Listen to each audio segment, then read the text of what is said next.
pujian dikatakan, oh Bapa ku percaya, Bapa ku percaya, rancanganmu indah. Bapa ku percaya, Kau turut bekerja dalam segala hal, mendatangkan kebaikan bagiku, mendatangkan kebaikan bagiku, mendatangkan kebaikan bagiku.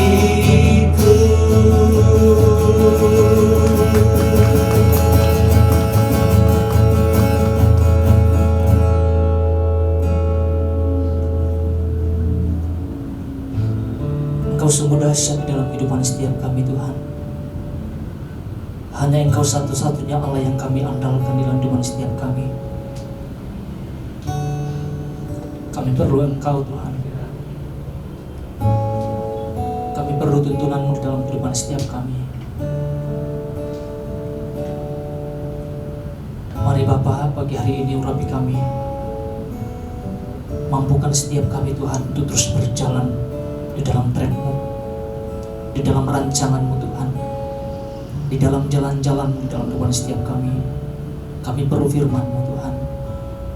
Kami perlu perkataan-Mu di dalam kehidupan setiap kami. Terima kasih Bapa. Terus urapi kami, Tuhan. Mampukan setiap kami untuk menangkap apa yang menjadi rancangan-Mu di dalam kehidupan setiap kami. Roh Kudus, tolong kami. Urapi kami semuanya, Tuhan. Urapi hamba-Mu yang terbatas untuk menyampaikan apa yang menjadi isi hati-Mu. Terima kasih Roh Kudus. Terima kasih Bapa. Setiap kita yang siap belajar firman Tuhan, bersama-sama katakan amin. Puji nama Tuhan. Shalom, selamat pagi Bapak Ibu. Pada pagi hari ini kita akan belajar bersama-sama tentang apa yang menjadi pesan Tuhan di dalam kehidupan setiap kita.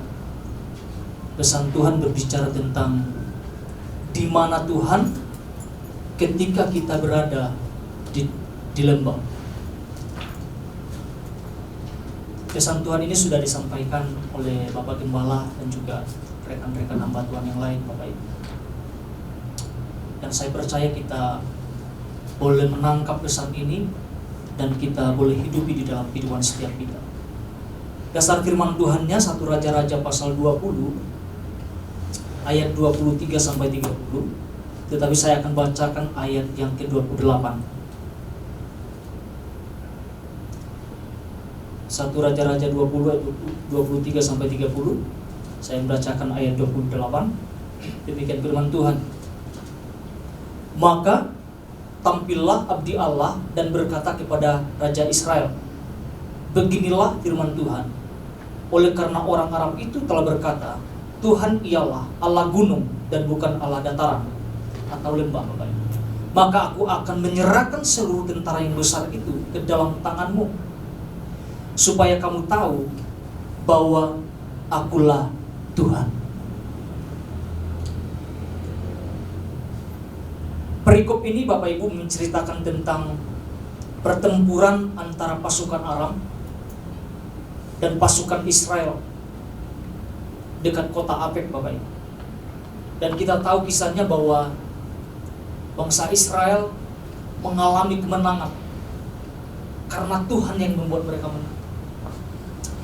Jadi sebelum kita jauh, saya akan membacakan tentang bagian awal tentang inti pesan Tuhan, Bapak Ibu. Saya akan bacakan bagian awal saja. Dikatakan seperti ini. Tuhan sedang meyakinkan kita sebagai orang percaya untuk tidak menjadi khawatir dimanapun dan di dalam keadaan apapun kita berada.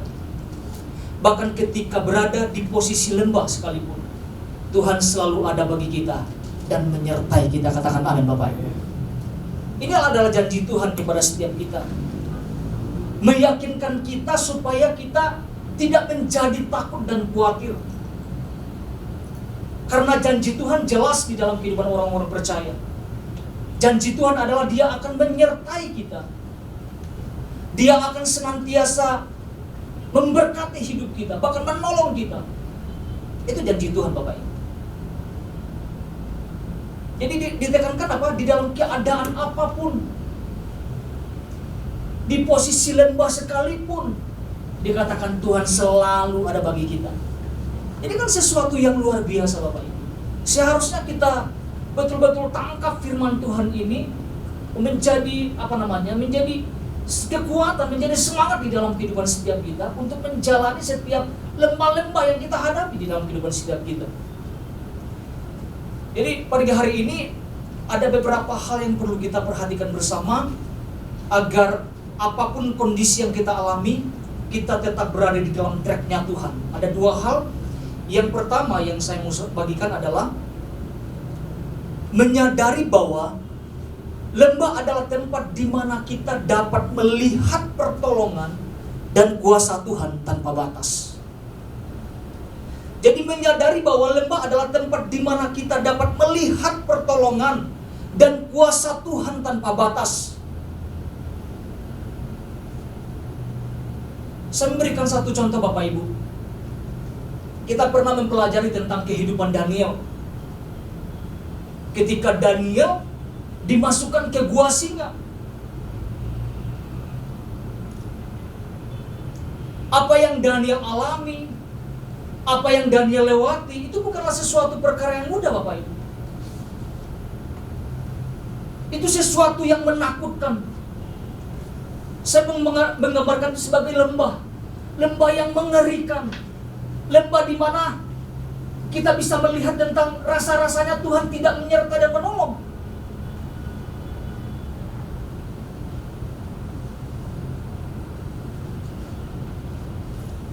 Tapi yang terpenting bukan apa sih yang dilakukan Daniel di gua. Yang terpenting adalah apa yang Tuhan kerjakan lewat Daniel melalui gua tersebut. Kita bisa melihat tentang pertolongan Tuhan di sana. Kita bisa melihat tentang penyertaan Tuhan yang sempurna di sana. Jadi di sana membuktikan tentang Allah yang tidak terbatas yang kita sembah. Kalau Daniel bisa keluar dari gua singa, Tuhan pun sanggup menolong setiap kita di dalam keadaan apapun, dalam situasi apapun di dalam kehidupan setiap kita. Mungkin dalam lembah-lembah apapun yang kita jalani, Tuhan sanggup menolong setiap kita, bahwa kuasanya tidak akan pernah terbatas oleh apapun. Mazmur 95 ayat 3 sampai 5 dikatakan seperti ini. Mazmur 95 ayat 3 sampai 5. Sebab Tuhan adalah Allah yang besar, dan Raja yang besar mengatasi segala Allah. Bagian-bagian bumi yang paling dalam ada di tangannya. Puncak gunung-gunung pun kepunyaannya. Ayat yang kelima. Kepunyaannya laut, ayat yang kelima. Dialah yang menjadikannya, dan darat tangannya lah yang membentuknya. Jadi firman Tuhan berkata bahwa segala sesuatunya adalah kepunyaan Tuhan, adalah milik Tuhan itu sendiri, diciptakan oleh tangannya sendiri. Itu kan betapa dahsyatnya Allah kita, Bapak Ibu.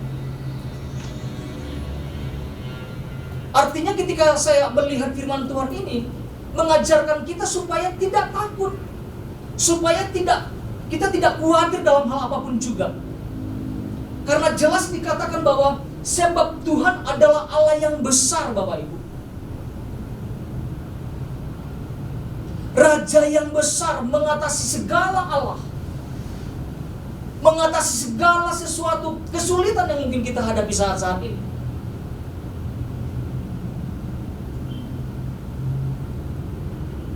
Artinya Dia adalah Tuhan di atas dan Allah Tuhan di bawah. Dia berkuasa. Dialah pemilik segalanya. Ini kan mengajarkan setiap kita, Bapak Ibu, supaya betul-betul kita mengandalkan kekuatan Tuhan di dalam kehidupan setiap kita. Nah, sekarang kita mau lihat 1 Raja-Raja pasal 20 ayat 28 Bapak Ibu. Ini menjadi dasar yang pertama. Dikatakan seperti ini Bapak Ibu. Maka tampillah abdi Allah dan berkata kepada Raja Israel, beginilah firman Tuhan. Oleh karena orang Aram itu telah berkata, Tuhan ialah Allah gunung dan bukan Allah dataran, maka aku akan menyerahkan seluruh tentara yang besar itu ke dalam tanganmu, supaya kamu tahu bahwa akulah Tuhan. Di ayat ini Tuhan ingin membuktikan tentang siapa dirinya, baik itu kepada pihak lawan maupun kepada bangsa Israel Bapak Ibu.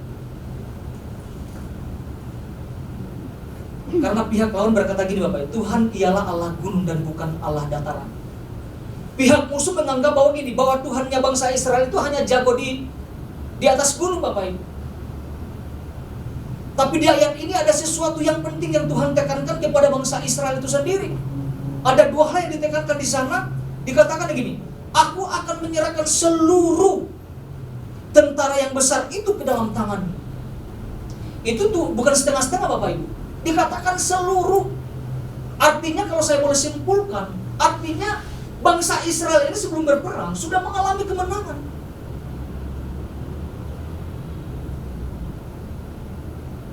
Membuktikan bahwa Allah terlibat.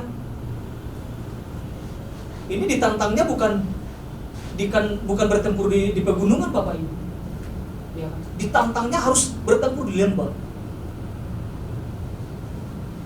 Rasanya ini pertempuran kedua kalau nggak salah. Karena mereka mengalami juga kekalahan yang pertama, mereka tantang kembali.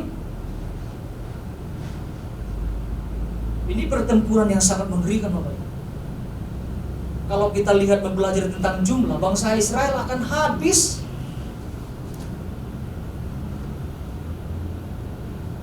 Tapi membuktikan bagaimana Allah menyerahkan setiap musuh ke tangan bangsa Israel Bapak Ibu. Yang saya lihat di sini adalah tentang janji Tuhan. Bagaimana Tuhan menyertai, bagaimana Tuhan memberikan, menyerahkan setiap musuh. Atau mengambil kekhawatiran, ketakutan kita selama ini. Bahwa Dia akan berjanji akan menyertai setiap kita sebagai orang percaya. Artinya membuktikan bahwa Dia Allah yang tidak terbatas oleh apapun. Ini menjawab tentang Bapak Ibu, tentang argumentasi atau pandangan pihak musuh menganggap bahwa Allah Israel itu hanya jago di gunung. Tuhan itu jago di segala apapun Bapak Ibu. Tuhan itu hebat. Itu Allah yang kita sembah Bapak Ibu. Yang kedua dikatakan di sana, yang ditekankan, supaya kamu tahu bahwa akulah Tuhan. Di ayat 13 juga dijelaskan, supaya kamu tahu bahwa akulah Tuhan. Kalimat ini Bapak Ibu, saya mempelajari bahwa ini sebuah teguran atau sebuah peringatan untuk mengingatkan, menyadarkan bangsa Israel bahwa mereka itu punya Allah yang dahsyat Bapak Ibu.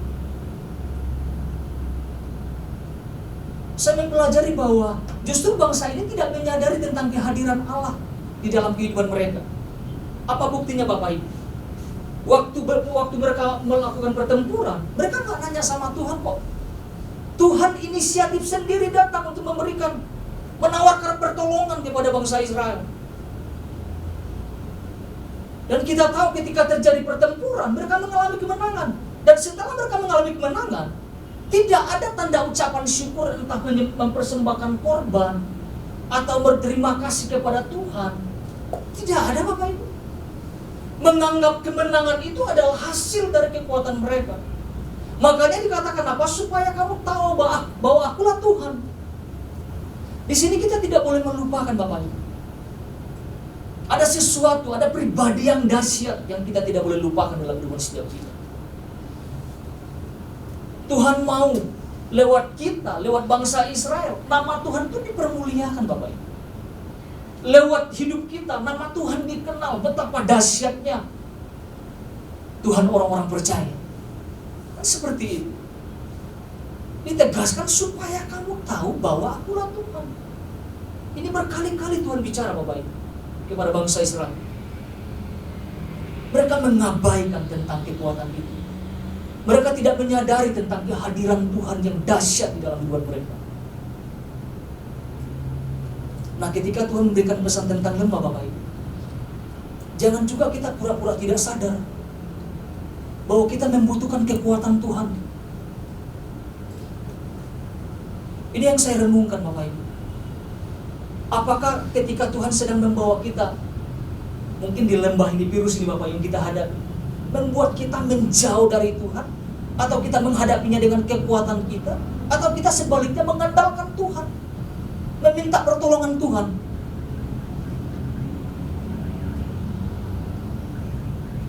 Jangan sampai lagi di Tuhan mengatakan supaya kamu tahu bahwa akulah Tuhan. Justru kita harus menyadari di sini. Lembah adalah tempat di mana Tuhan menyatakan kuasanya tanpa batas, di mana Tuhan menyatakan pertolongannya. Ada firman Tuhan mengatakan pertolongan Tuhan tidak pernah terlambat Bapak. Waktu kita berseru kepada Tuhan, pertolongannya itu sungguh nyata di dalam kehidupan setiap kita. Itu poin yang pertama yang kita sama-sama pelajari Bapak Ibu. Poin yang kedua, menyadari bahwa lembah adalah tempat di mana kita harus memilih untuk bertobat.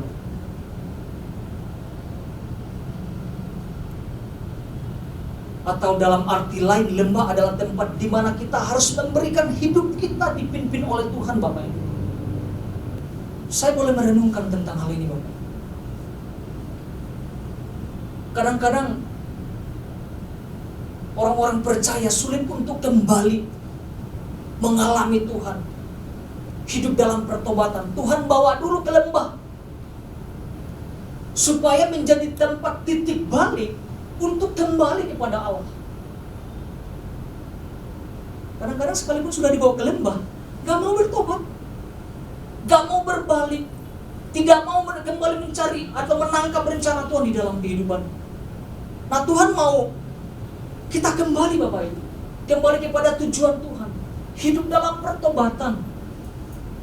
Karena di sanalah kita akan menangkap rencana-rencana Tuhan yang dahsyat Bapak Ibu. Sebenarnya Tuhan izinkan membawa kita di berbagai lembah-lembah, bukan untuk menghancurkan hidup kita, tapi untuk mengembalikan kita kepada rencananya yang semula, mengembalikan kita kepada tujuan Tuhan yang semula, bukan untuk menghancurkan kita. Memang sangat menyakitkan Bapak Ibu, ketika kita ada di posisi itu sangat menyakitkan. Rasanya juga sangat melelahkan. Apalagi yang kita hadapi sekarang kan virus corona. Ini sebenarnya titik balik bagaimana kita harus kembali kepada Tuhan, mencari wajah Tuhan, menangkap kembali apa yang menjadi rancangan Tuhan di dalam kehidupan setiap kita. Saya ingat tentang kisah Ayub Bapak Ibu. Kita udah sering belajar tentang kisah Ayub, bagaimana dia harus kehilangan harta benda, kehilangan anak-anak, bahkan ditinggalkan oleh sahabat-sahabatnya dalam posisi yang lagi sulit. Secara manusia Bapak Ibu, Ayub pun mengeluh, bahkan mengutuki tentang kelahirannya, bahkan mempersalahkan tentang Tuhan, mempertanyakan tentang keadilan Tuhan di dalam kehidupannya, mempertanyakan apa kesalahanku. Kalau kita lihat di Ayub pasal 10 ayat 8, dikatakan gini, tanganmu-lah yang membentuk dan membuat aku, tetapi kemudian engkau berpaling dan hendak membinasakan aku. Di masa-masa yang sangat berat itu Bapak Ibu, ada rancangan Tuhan yang dahsyat di dalam kehidupan Ayub. di pasal-pasal terakhir dikatakan pasal 42 ayat 6. Dikatakan ini, aku mencabut perkataan dan menyesal. Ada perubahan yang terjadi, ada pertobatan yang terjadi. Bahkan dikatakan bahwa rencana Tuhan tidak pernah gagal. Mataku sendiri menyaksikan tentang kedahsyatan Tuhan. Dan inilah harus terjadi dalam kehidupan setiap kita. Ketika Tuhan sedang membawa kita mungkin di lembah, bukan untuk membinasakan kita, bukan untuk menghancurkan kita, tetapi mengembalikan kita kepada tujuan yang semula. Apa respon Ayub? Dia mencabut perkataannya dan menyesal. Rancangan Tuhan tidak pernah gagal, Bapak. Tuhan cuma mau supaya kembali kepada rancangannya dalam kehidupan setiap kita. Nah, sekarang kita mau lihat firman Tuhan, Bapak Ibu. 1 Raja-Raja 20 ayat 42 sampai 43. 1 Raja-Raja 20 ayat 42 sampai 43. Kita mau belajar dari kehidupan Raja Ahab, Bapak. Kita mau lihat respon-respon apa sih?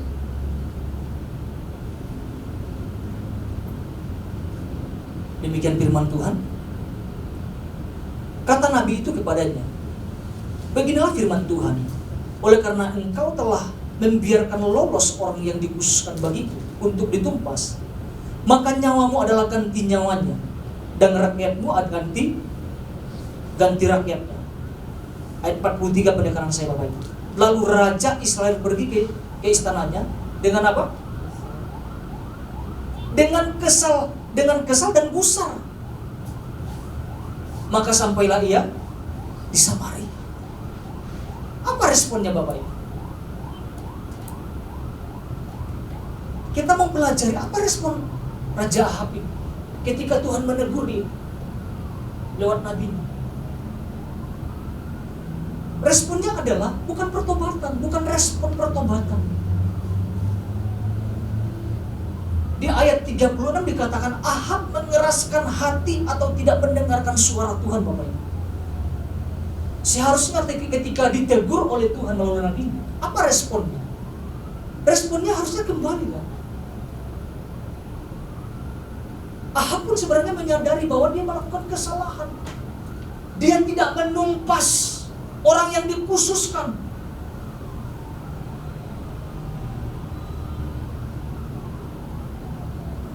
Malah mengeraskan hati, tidak mau mendengarkan suara Tuhan, Bapak Ibu. Ini yang berbahaya. Ketika kita mungkin ada di lembah, Bapak Ibu, jangan sampai kita merespon dengan mengeraskan hati. Artinya gini, kita tidak akan pernah mengetahui tentang rancangan Tuhan itu nanti.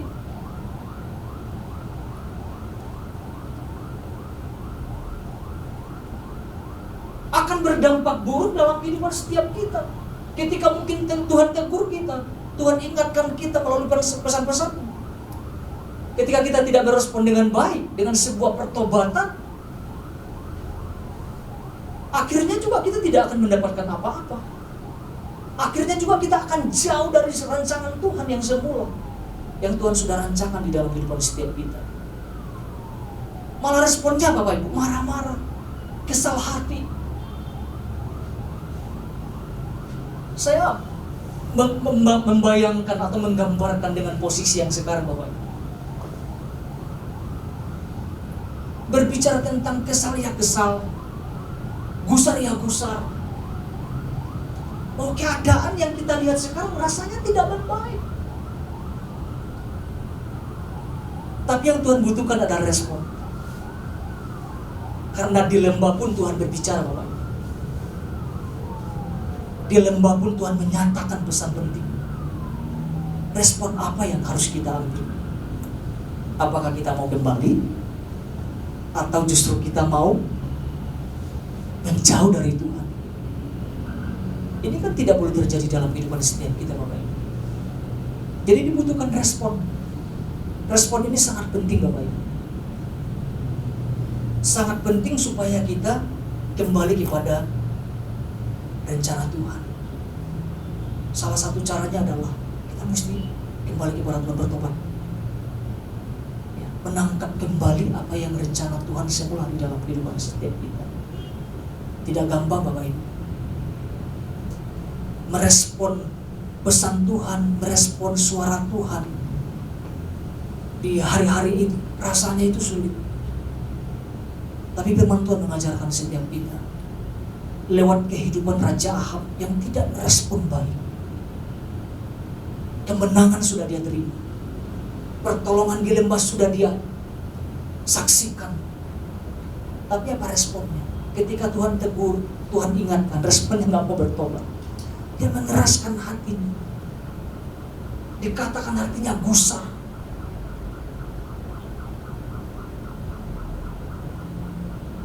Nah, jadi saya tidak mau panjang lebarkan Bapak Ibu. Jadi yang Tuhan ingatkan, sampaikan kepada setiap kita, ada respon-respon yang harus kita ambil di dalam kehidupan setiap kita, di tengah-tengah lembah, mungkin di tengah-tengah kesusahan kita hadapi. Ya, kita percaya bahwa Tuhan selalu berbicara di mana saja Bapak Ibu, kapan saja ketika kita mau merespon. Tuhan Yesus memberkati setiap kita. Oke, langsung saja kita berdoa.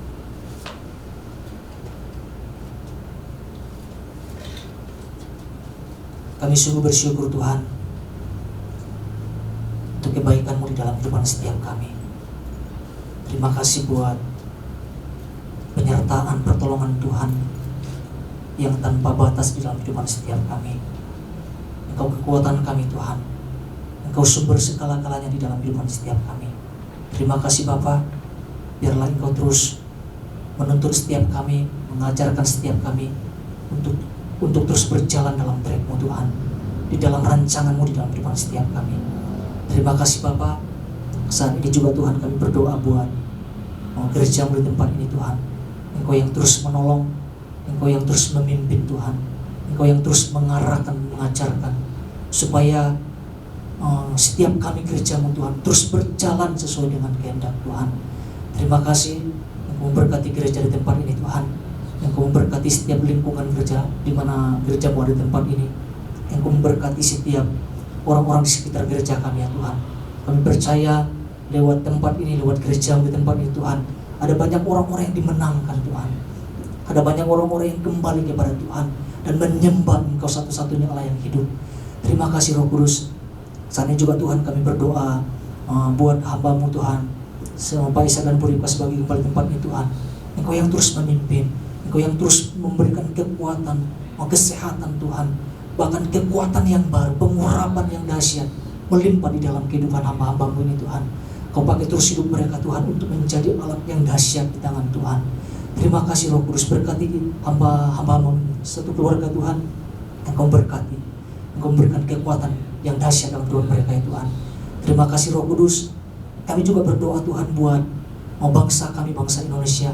Kami percaya bahwa Tuhan akan melawat bangsa ini. Tuhan akan memulihkan bangsa ini Tuhan. Tuhan akan memakai bangsa ini akan menjadi alat terangnya Tuhan.